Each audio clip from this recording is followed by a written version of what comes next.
Get ready to discover the true art of fried rice perfection. I'm Rose Oatley. Let's get cooking. Let's talk rice. You'll want to use white jasmine Thai rice. Now, before cooking the rice, rinsing the rice is crucial to remove the excess starch.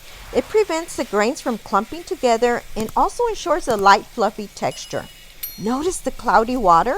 That's the starch being released from the rice. We need to keep rinsing it until the water becomes clear, just like this.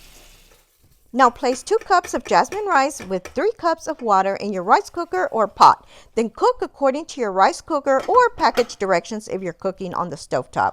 Once you make it, you want to put it in the refrigerator overnight or at least for 8 hours. Moving on, it's time to mince 2 garlic cloves. Let's give them a whack first. Whoops! Looks like our garlic clove just had a case of wanderlust. Hey, it happens to the best of us. Let's get back and start chopping. You can find a link and discount code to my Nakano knife that I'm using today below in the description section. Now we want to chop 3 to 4 green onions to add that fresh and vibrant flavor. Now, did you know that there's actually a difference between green onions and scallions? Green onions, aka spring onions in some countries, are young onions harvested before they develop a bulb. Scallions are a specific type of onion with long, slender green leaves and a small white bulb. Both varieties work wonderfully in our fried rice.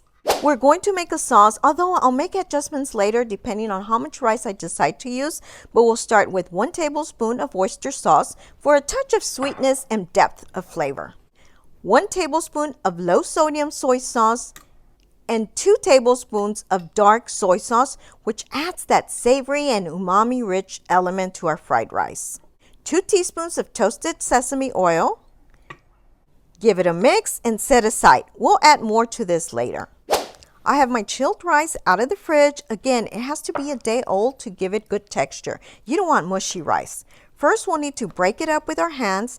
This step helps to separate any clumps and ensures that each grain of rice gets coated with our delicious flavors. Let's add 4 eggs into a bowl. Now it's time to whisk and dance. Whisk, whisk, whisk, and let's add a little fun to the mix. We'll stop just to add a sprinkle of salt and pepper. Now let's whisk again to ensure that the salt and pepper are evenly incorporated. To a wok or large pan, you want to add a little bit of oil and then your eggs. I personally prefer cooking them in a single sheet before breaking them apart, aiming for a slight undercooked texture. Once cooked, set them on a plate temporarily. Make sure you wipe your pan, then add 2 tablespoons of vegetable oil.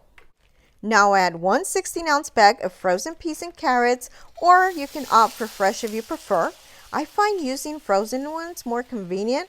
Just take caution when adding them directly from the freezer into the hot oil to avoid splattering. Now season with a pinch of salt and pepper.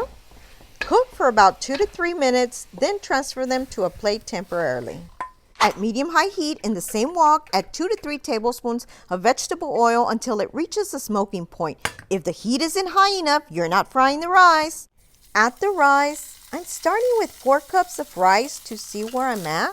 My kids like leftovers, so I'm going to go ahead and add it on. It's about 6 servings. Stir fry the rice, and if necessary, add more oil to prevent sticking. This process should take approximately about 4 to 5 minutes. Adjust heat as needed. If your arm isn't tired, you're probably not stir frying enough. Okay, now it's time to incorporate the cooked eggs and veggies. Mix them thoroughly with the rice. Now to the sauce, add the 2 minced garlic cloves. Mix, then add to the wok. Let's give it a good mix. Okay, since we use the entire amount of rice, we're going to need additional soy sauce for color. So we'll add 2 more tablespoons of dark soy sauce. Stir for 1 to 2 minutes. You can also add cooked protein at this point if you'd like. I have a shrimp fried rice recipe up top. This looks great. Now we'll add the green onions, reserving a few for garnish later. Give it one last mix before we plate. After plating, I'm going to garnish with a few more onions before we give this a try. Now it's time for the taste test. Let's give this a try.